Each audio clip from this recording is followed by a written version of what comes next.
até o versículo 7. Romanos 13, de 1 a 7. Qual é o papel do governo aos olhos de Deus? A palavra de Deus diz: toda alma esteja sujeita às potestades superiores, porque não há potestade que não venha de Deus, e as potestades que há foram ordenadas por Deus. Por isso, quem resiste à potestade, resiste à ordenação de Deus, e os que resistem trarão sobre si mesmos a condenação. Porque os magistrados não são terror para as boas obras, mas para as más. Queres tu, pois, não temer a potestade? Faze o bem e terás louvor dela, porque ela é ministro de Deus para teu bem. Mas se fizeres o mal, teme, pois não traz de balde a espada, porque é ministro de Deus e vingador para castigar o que faz o mal. Portanto, é necessário que lhe estejais sujeitos, não somente pelo castigo, mas também pela consciência. Por esta razão também pagais tributos, porque são ministros de Deus, atendendo sempre a isto mesmo. Portanto, dai a cada um o que deveis, a quem tributo, tributo, a quem imposto, imposto, e a quem temor, temor, a quem honra, honra. Agora todos nós vamos citar o verso 7, porque esse verso é o resumo de tudo. Todos juntos?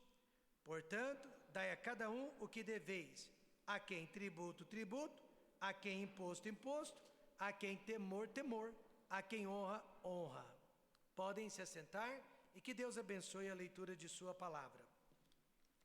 Qual é o papel do governo aos olhos de Deus? Deus, ele instituiu 3 instituições para controlar a anarquia e a maldade sobre a face da terra. A família, a primeira e a mais importante de todas. O governo humano e, finalmente, a igreja. São essas 3 instituições divinas para realmente resistir à maldade sobre a face da terra. A ONU, a OMS e as ONGs não são necessariamente instituições divinas. E que isso fique bem claro. Deus jamais instituiu um governo global, Deus jamais instituiu um governo universal. O seu governo sempre foi local, sempre foi nacional e com a divisão de línguas e de povos. Nos últimos anos, temos ouvido bastante sobre as nossas responsabilidades para com o governo e as autoridades constituídas. E o texto de Romanos 13 tem sido frequentemente usado para falar sobre este assunto. A Bíblia ensina, sim, que nós devemos obedecer às leis de nosso país, dentre elas, pagar tributos. Porém, irmãos, esta passagem que acabamos de ler, ela fala muito mais sobre as obrigações do governo humano para conosco do que das nossas obrigações para com o governo humano.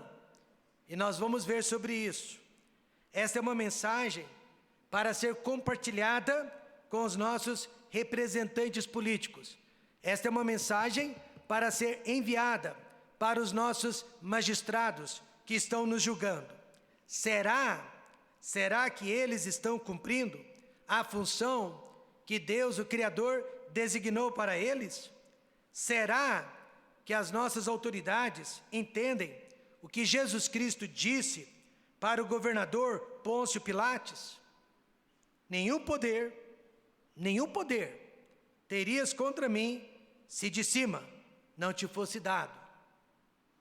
Nos anos 60, durante o pior momento da crise entre Estados Unidos e União Soviética, durante o pior momento da Guerra Fria, o presidente norte-americano John F. Kennedy disse para a nação: não pergunte o que o governo pode fazer por você, mas o que você pode fazer pelo seu governo. John F. Kennedy acreditava em um Estado pequeno, em um governo enxuto, menos intrusivo na vida das pessoas. Enquanto a ex-União Soviética vigiava todos os aspectos da vida social, econômica e religiosa de seus cidadãos, os Estados Unidos da América, davam plena liberdade de escolha para a sua população, inclusive, principalmente, na área política. A década de 60 também foi o maior celeiro missionário da história dos Estados Unidos, devido a esta liberdade. Hoje em dia, já há quem acredita que o governo precisa controlar todos os aspectos sociais e econômicos de uma sociedade. E aqueles que, como John F. Kennedy, estão lutando por um governo pequeno, mediador de conflitos e não causador de conflitos. E aí eu pergunto, quem está certo? O que Deus tinha em mente ao instituir o governo humano? Assim como a família, assim como a igreja, Deus constituiu o governo para o bem da humanidade. Vejamos qual deve ser o papel do governo aos olhos de Deus, não aos meus olhos, nem aos seus olhos, nem aos olhos dos políticos e dos partidos que eles representam. Mas vamos ver nesta manhã qual deve ser o papel do governo aos olhos de Deus. E se você entender os ensinamentos de Deus, você que ainda não lançou o seu voto nesta manhã, vai lançá-lo depois do culto, você o fará com mais sabedoria, com mais convicção. Primeiro, o governo é uma autoridade. Não se engane, o governo tem poder e tem autoridade sobre nós. Segundo, o governo é um agregador e o governo é um administrador. O que eu quero dizer com isso? Primeiramente, como autoridade, o governo é uma agência judiciária. Paulo disse, toda alma esteja sujeita às potestades superiores, porque não há potestade que não venha de Deus, e as potestades que há foram ordenadas por Deus. Agora, o que você precisa entender é que há uma conexão entre Romanos capítulo 12 e Romanos capítulo 13. E a conexão entre esses dois capítulos é muito clara.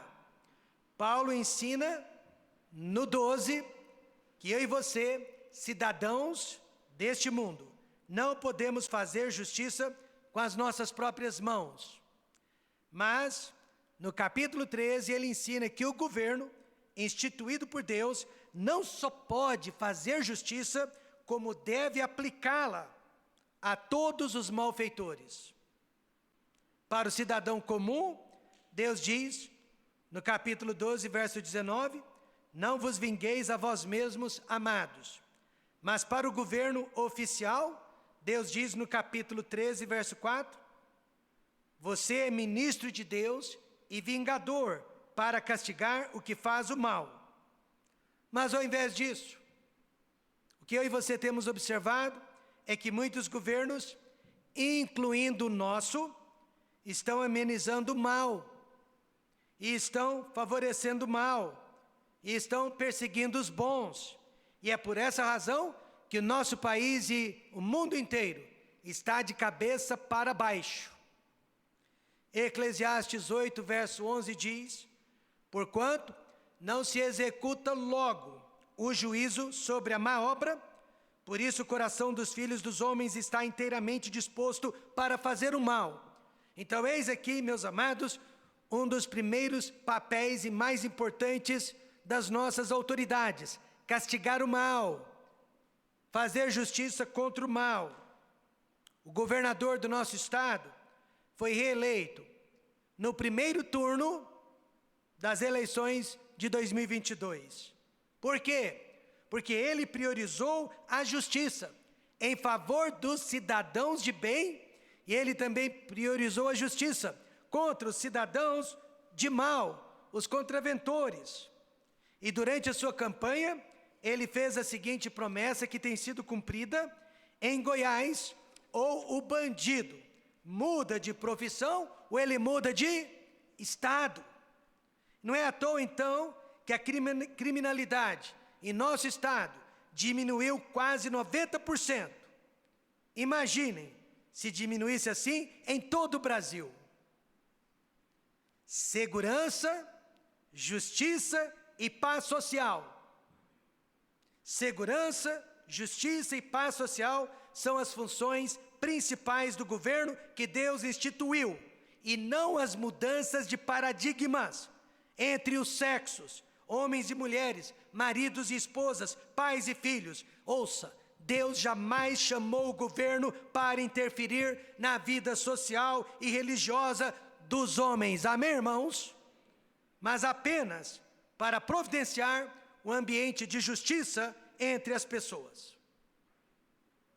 Paulo vivia debaixo de 2 governos que estavam fazendo exatamente o contrário à palavra de Deus. Israel, através dos fariseus, perseguia e matava a igreja do Senhor Jesus Cristo, porque ela estava mudando a era da lei, na qual Israel era o protagonista, para a era da graça, na qual Israel não seria mais e não é mais a luz do mundo. E Roma, por sua vez, odiava a igreja, porque a igreja não a idolatrava. A igreja não era idólatra do governo. A igreja não adorava os imperadores e não dependia do império. Ela não dependia do governo para a sua sobrevivência. Aliás, os cristãos, desde os seus primórdios, sempre trabalharam com as próprias mãos. Os cristãos não comiam das mãos do governo, e isso enfurecia os imperadores romanos.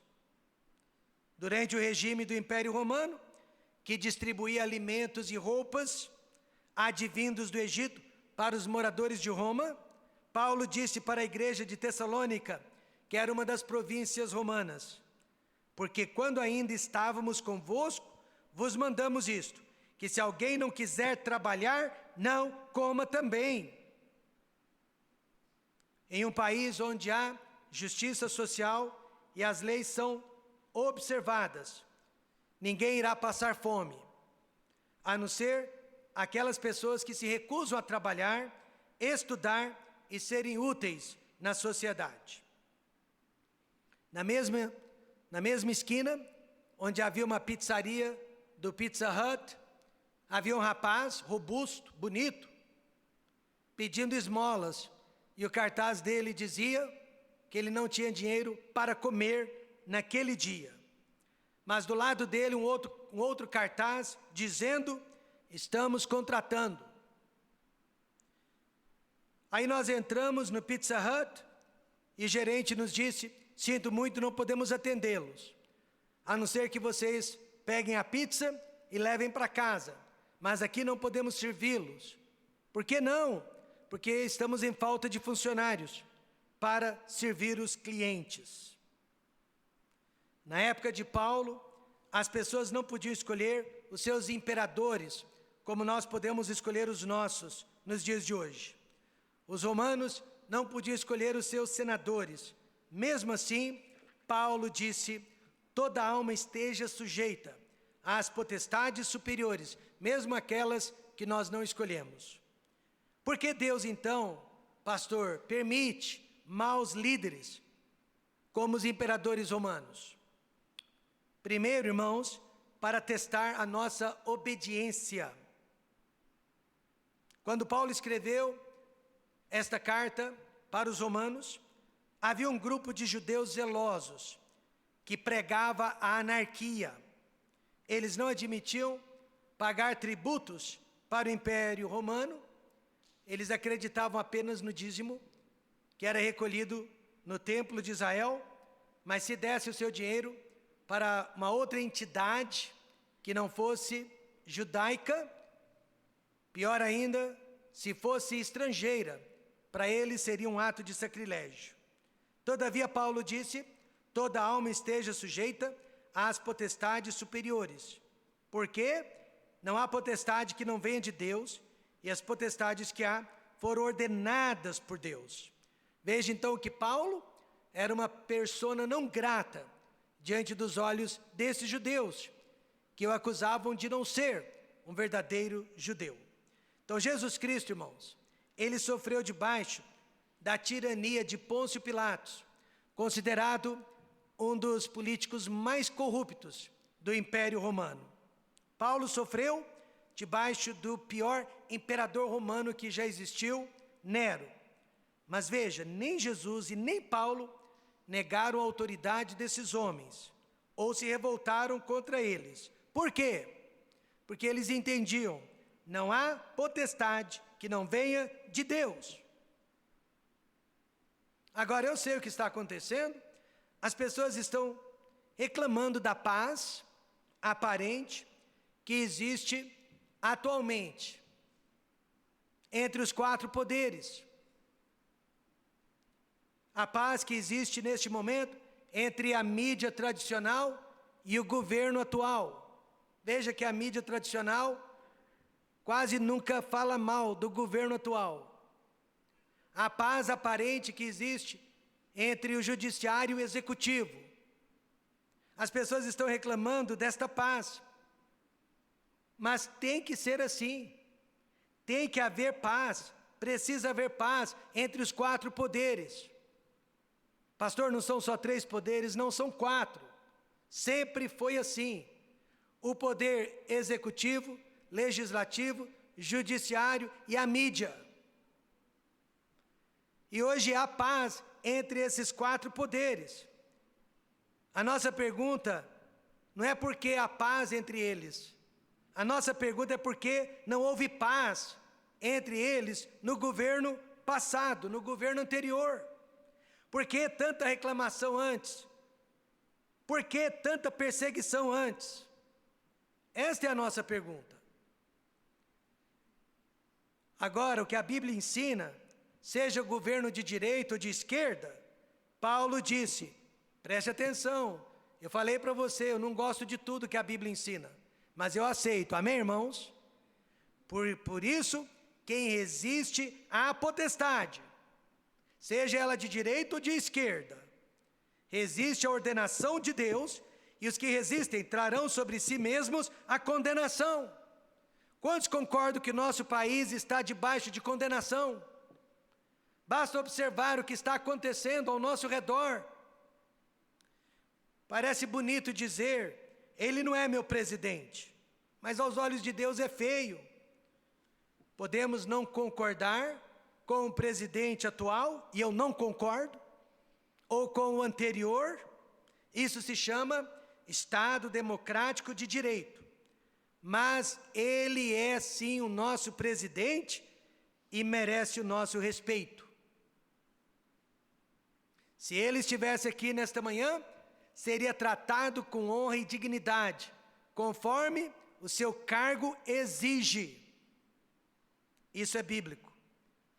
E os países, irmãos, que mais perseguem e resistem às suas autoridades, vão sofrer condenação, diz a palavra de Deus. Se Deus coloca uma autoridade no poder, mas não lhe é permitida governar, como aconteceu com o governo passado, pode ter certeza de que aquele país será condenado. Geralmente Deus irá colocar uma autoridade pior que a que saiu, ou que foi empichada. E nós temos que prestar atenção nisso. Isso nos leva então à segunda razão que Deus permite autoridades ruins. É para nos julgar, é para julgar as nações. E os que resistem trarão sobre si mesmos a condenação. Já ouviu o ditado que diz, cada nação tem o governo que merece? É verdadeiro e é bíblico. Israel não soube valorizar a sua liberdade e preferiu ser como as demais nações. Então, Deus lhe deu o rei Saul, e aquele povo nunca mais soube o que era ser livre. Com exceção de Salomão, todos os demais reinos que vieram depois de Saul tiveram que matar, tiveram que morrer para se manterem livres. Mas Deus os avisou de antemão. Mesmo assim, o povo escolheu um regime autocrático e autoritário. Por quê? Porque não gostava de ser diferente das outras nações. Veja, então naquele dia, clamareis por causa do vosso rei, que vós houverdes escolhido. Mas o Senhor não vos ouvirá naquele dia. Deus permitiu que Saul reinasse, mas não era da vontade dele, e sim a vontade do povo. E Deus apenas o permitiu. Nos anos 50, a Venezuela, nossa vizinha, representava o quarto maior PIB per capita do mundo. Você ouviu corretamente, nos anos 50, a Venezuela era um dos países mais ricos do mundo. No final dos anos 70, o índice de pobreza na Venezuela era menor que 15%, enquanto que no nosso país já era de 30% o índice de pobreza entre nós. Hoje a Venezuela é o país mais pobre da América Latina, com 87% da sua população vivendo debaixo da linha da pobreza. E mais de 30 milhões de venezuelanos já fugiram daquele país. O que explica isso? Escolhas. Durante a riqueza, a Venezuela, ao invés de produzir os seus próprios recursos, preferiu ser ou se tornar o maior consumidor de uísques do mundo, mais que a própria Escócia. E aí apareceu Hugo Chávez, e todos nós já sabemos o que aconteceu e o que está acontecendo.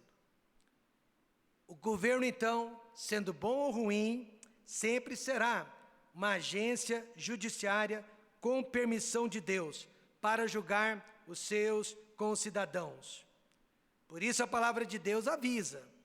Ela avisa: quando os justos se engrandecem, o povo se alegra, mas quando o ímpio domina, o povo geme.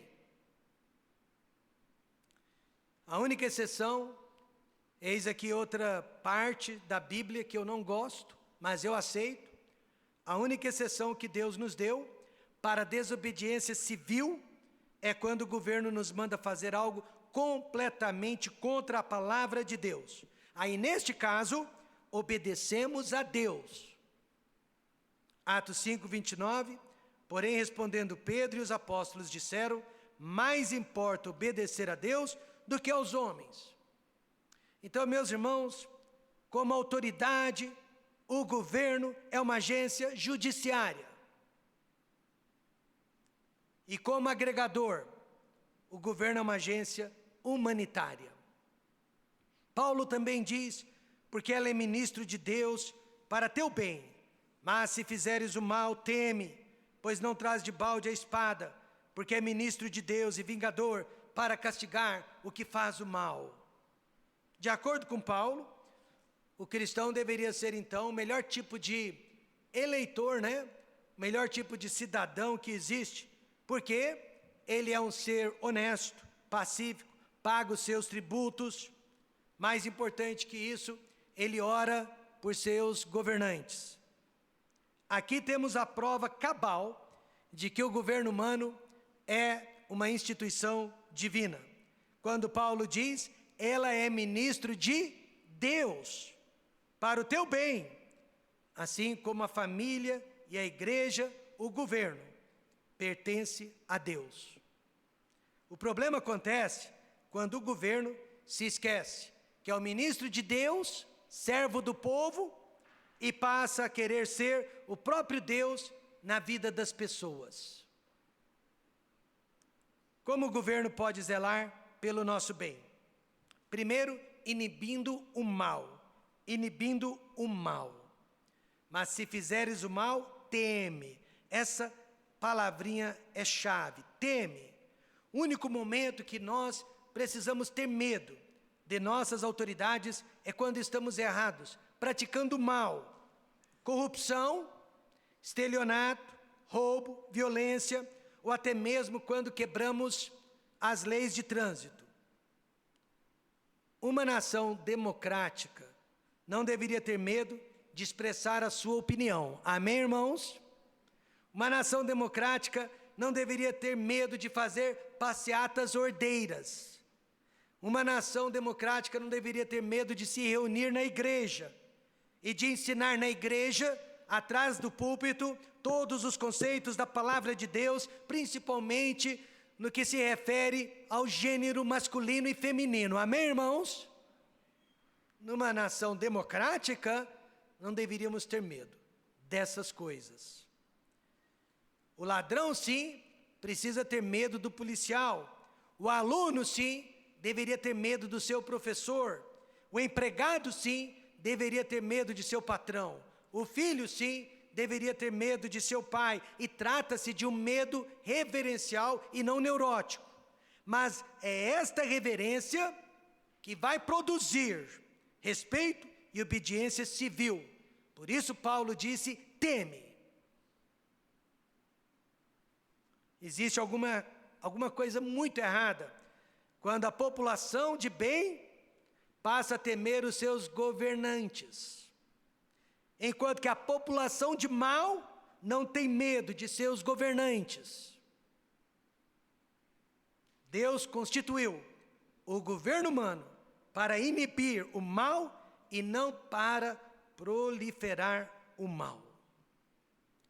Inibindo o mal e castigando o mal. Veja o verso 4. Pois não traz de balde a espada, porque é ministro de Deus e vingador para castigar o que faz o mal. Eis aqui a função primordial, principal do governo humano: castigar o que faz o mal. E quando as nossas autoridades falham nesta missão, então Deus julga a nação através de outras formas. Ah, é? Não tem problema roubar um celular? Então vocês vão ver as consequências de ficar minimizando o mal. Goste ou não de ouvir isso, Paulo disse, pois não traz de balde a espada. O Império Romano praticava a pena capital. Os criminosos eram decapitados. A política do desencarceramento e dos indultos natalinos parece humanitária, né? Parece coisa de pessoas humanistas. Mas, na verdade, é o contrário do que Deus espera do governo humano. O humanitário é recompensar o bem e castigar o mal. Mas sempre com a devida medida, e a medida está aqui no versículo 5. Portanto, é necessário que lhe estejais sujeitos, não somente pelo castigo, mas também pela, diga alguém, consciência. Irmãos, uma nação onde o crime compensa, irá produzir uma geração sem consciência, ou seja, de psicopatas, que só pensa em si mesma. E aí, só Deus para ter misericórdias de nós. Então, qual deve ser o papel do governo aos olhos de Deus? O governo é uma autoridade, ou seja, é uma agência judiciária. O governo é um agregador, é uma agência humanitária. Mas, por último, o governo é um administrador, ou seja, é uma agência tributária. Por esta razão, também pagais tributos, porque são ministros de Deus, atendendo sempre a isto mesmo. Alguns anos atrás, um jovem senhor me disse, pastor Rômulo, eu fico feliz, a cada ano que passa, eu estou pagando mais e mais impostos. Meu imposto de renda está aumentando todos os anos. Na hora eu fiquei confuso e perguntei, por que você está feliz em pagar mais e mais imposto de renda? E ele disse, porque as minhas receitas estão aumentando. Se o meu imposto está aumentando, é porque o meu lucro está aumentando também. Foi o primeiro pagador de imposto feliz que eu já conheci. Mas observemos, no entanto, que o pagamento desses tributos deveria ser usado para restringir o mal, para a segurança da população, e não para o enriquecimento dos agentes públicos. Então, qual é a função principal do governo? Restringir o mal. A iniciativa privada pode construir rodovias, pontes e hospitais, mas só o governo humano tem permissão de Deus para castigar os malfeitores. Pense nisso então, quando alguém lhe perguntar qual é o melhor tipo de governo que existe. Em uma democracia, nós temos o direito e o dever de escolher o melhor tipo de governo possível. E o melhor é aquele que se adequa às diretrizes aqui de Romanos 13, 1 a 7. Deus não chamou o governo para sustentar as pessoas com picanha e cerveja, mas para protegê-las do mal que advém uns dos outros. Segurança, então, é o papel principal de um governo. Repito, segurança, então, é o papel principal de um governo. Quando a segurança está em ordem, saúde e educação prosperam. Quando a população vive ameaçada, os mais ricos irão se proteger de alguma forma, e os mais pobres vão ficar cada vez mais fragilizados. Simples assim. Ninguém, então, tem um plano de governo melhor que o de Deus. Amém, irmãos?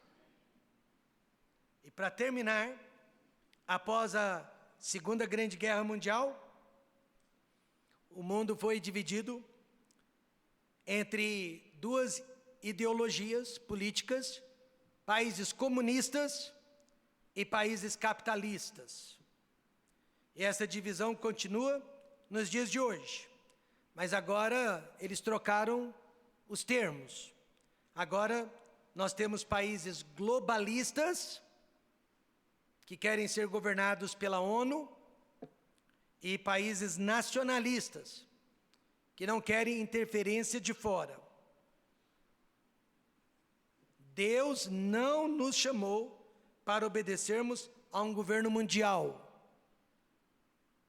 Nossa obrigação é apenas local, para com o nosso país. O único governo mundial que iremos obedecer um dia será o do Senhor Jesus Cristo. Termino lendo Hebreus 1, verso 8. Mas do Filho diz: ó Deus, o teu trono subsiste pelos séculos dos séculos. Cetro de equidade é o cetro do teu reino. Gostaria de chamar a igreja para orar pelas eleições de hoje. Eu sei que você já tem orado. Vamos orar.